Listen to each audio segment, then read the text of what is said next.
Well, it's Sunday, and it's amazing from Friday to Sunday, all the experts now in the world on rare earth minerals.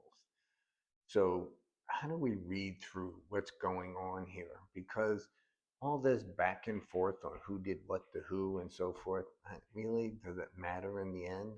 What matters is that China and America are going to be sitting down in the near future, and can they come to an agreement? And so many commentators are like, "Oh, we'll take them out in 3 months." One guy was, "Don't sell them ethane." It, I mean, you have to think about something here, okay? That we just don't have rare earth minerals. You saw that yesterday. But how really important is it, okay?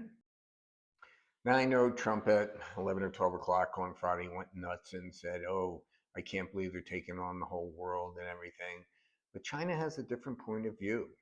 We met with China in Madrid and we came up with a framework, I guess, and people are working on it. They have teams and teams of people working on this. But the main agreement in Madrid was no more um, whatever you want to call it, tit for tat until we meet again. Okay. And as you know, they've been discussing Xi and Trump getting together at APEC. Okay. But Beijing pointed out that on September 29th, so they've been planning it since then, um, our Commerce Department came out and they put on what they call BIS 50, which is basically saying if you own 50% of another corporation, then they also have to file all this paperwork with us so that we can track if you're doing chips around us or whatever. Okay. So this BIS 50 rule affects over 10,000 Chinese companies, and plus they put on restrictions on some of the oil refineries in China over Russian oil. Again, we agreed not to do that. The amazing thing here is I have read several little spots where they're saying that Congress put these out on September 9th, 29th at the directions of Lutnick, one of our stupidest people in America awards, and he didn't even inform the White House what he did because he said this is just another extension of what we're doing. So, of course, Trump shot back with large scale exports on everything they make, including critical software. And they will be imposed on or before November 1st. And the Chinese say, yeah, okay, you're the ones who did this. And all we are is responding in kind. I mean, I don't get it. So China also opened up an antitrust investigation in U.S. chip maker Qualcomm, and it imposed fees on American-owned ships docking at Chinese ports, which, by the way, aren't that many, given the Chinese ships that are being feed by Americans for docking at American ports. Okay, we talked about this the other day. The dumbest thing in the world, but we did it, and now they're doing it back to us, and we're yelling at them. All right. And Beijing said that the supply chains would be extremely limited and insisted companies need not worry. And I want to take a step back here and just say this for a second. These rules, now we got Friday morning, so let's say Thursday night, Friday morning, are global rules. You know, Japan, India, Europe, everybody is faced with these rules. And so you got to take a step back and think of this if you're the Chinese. Okay, you control this and you can hold it over the entire world. So at that point, your biggest worry, I would think, if I was Xi, was that the entire world would come together because they all need rare earth minerals. And you're the only ones that have them, and now you're slowing everything down. So I think they're being cautious and telling people, hey, if you're a company making the iPhone or anything that's not defense related, not a problem. They said you're going to be able to get your stuff. And they said that the U.S. said for a long time has abused export controls and overstretched the concept of national security. And this is absolutely true what we've done. Look at, you know, Trump is putting on all these tariffs under the IEEPA, which is an emergency act in case America is being attacked, that we could put tariffs on somebody.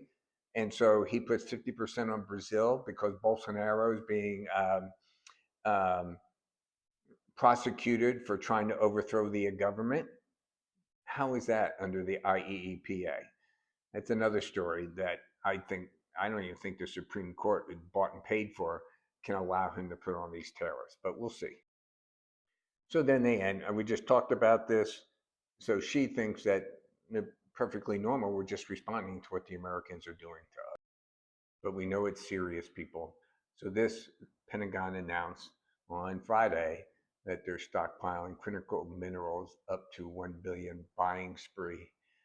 I have to be honest here. I don't know what they're actually talking about because anybody can buy $1 billion worth of REM. What we need is like 40 billion of REE. So again, I don't know what they're doing here, what they're doing, but what the only takeaway that I want from us is that obviously this is a serious problem.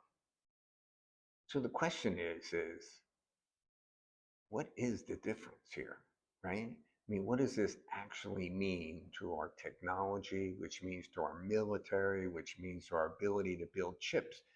I don't think it's dawned on the West here that if the critical REM is not available, we can't make chips. NVIDIA isn't worth 50 cents, okay?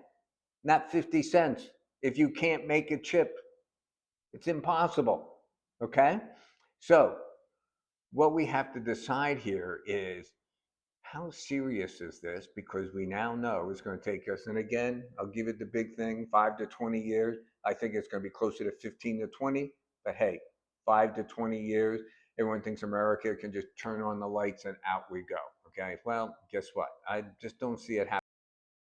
Okay, so let's talk chips and let's talk rare earth minerals and what they mean. All right. So, from my understanding, in the 80s, which are now closed down, we ran these 6 nm, I think millimeter process nodes, okay? Where the Chinese are at 2 nm. So we could, in the 80s, make 6 nm, all right? And there's rumors that we may open up those 80 plants and start producing. But if you read down through this, and I am not an expert, but basically, when you read down through this, you'll see that the difference between 2 nm and 6 nm is basically night and day. All right. And it is extremely dangerous for us, especially for our military, because the overall performance is so much worse. So you can see here, you can go through the transistor density, look at the better performance on this stuff, extreme purity and variety, all this other stuff. Everything is the 2 mm. It represents the frontier of semiconductor technology, enabled by both REMs and extreme precision. Two things, not one thing. You need the rare earth minerals, but you also need to know how to send them through multiple upon multiple chemical washes to get the purity up to where we need. So, what purity are we talking about here? Well, advanced nodes like 2 nm minerals and chemicals include REMs must typically reach 99.999% purity or higher. So basically, the 6 nines are the most effective, and these 6 nines are what we need absolutely for AI. Without them, no AI. So without the REM and without the technology to reach the 9999, we're not there. Okay. And where are we? We're down here in the third paragraph here. Read it. We're at 2 nines or 3 nines with the 6 nm. That's where we're at. So no matter what your belief system is, this is the answer. When Trump meets with Z, what do we give him to get the chips and get the REM? And I'm going to tell you something, we're going to give them almost everything, at least I would, that they want.